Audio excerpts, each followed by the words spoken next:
President Biden is expected to repeal the current ban on transgender people serving in the military, and it may happen as soon as tomorrow.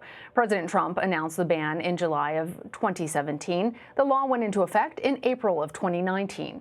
For more on this, I want to bring in Bo Erickson. He is a CBS News reporter covering the White House.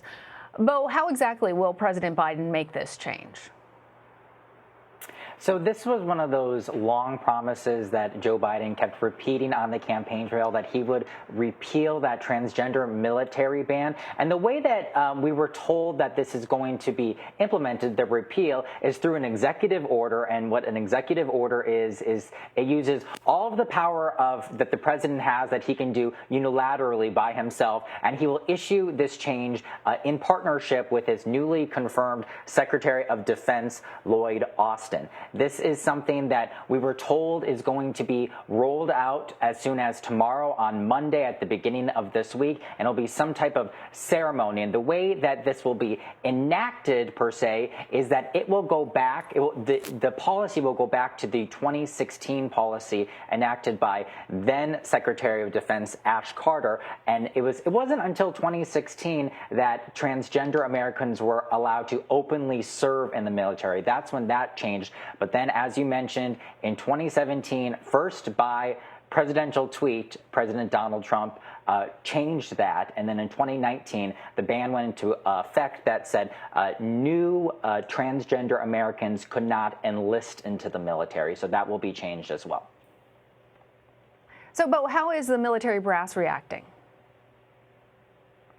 So we've asked for comment for them on our story, but we know that this is something that the top of the Defense Department supports. Last week, Joe Biden's Secretary of Defense, Lloyd Austin, was confirmed by the Senate, and in that confirmation process, he was asked about this by Senator Kirsten Gillibrand, and he said that he truly believes that, as he said several times before, that if you're fit and if you're qualified to serve and you can maintain the standards, you should be allowed to serve. So that is the top of the Pentagon saying, come one, come all, as long as you fit the other requirements for here, that an American being transgender will not prohibit you. You can join the line with others who are willing to do so.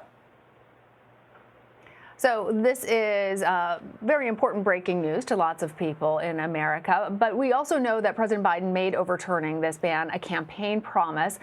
What other promises have you learned that he expects to move on in the upcoming days? Yeah, and on your first point there, this is very important because there's actually a study that was done in 2014 that found that more than 15,000 transgender service members were in the military at that time. That was in 2014. And so that is thousands of people who this ban directly impacted, and we do not know how many more were not allowed to join the military. But on your second question there, what else we are expecting for him, as I said, there's been a number of executive actions already by President Biden. There's been 29 to be specific, and I'm personally looking for some of his other 100-day promises, the elements that he is looking at, he's promised to address in the first 100 days, and that is like repealing the Trump tax cuts that were passed in 2017. It is also dealing with immigration. And then another element, too, is closing loopholes in the background checks for obtaining a weapon. But it is important to note that those big elements like the three I just mentioned will also require action by Congress, which is much harder to do than just issuing an executive order. All right, Bo, thanks for coming on and talking to us about it. Thank you.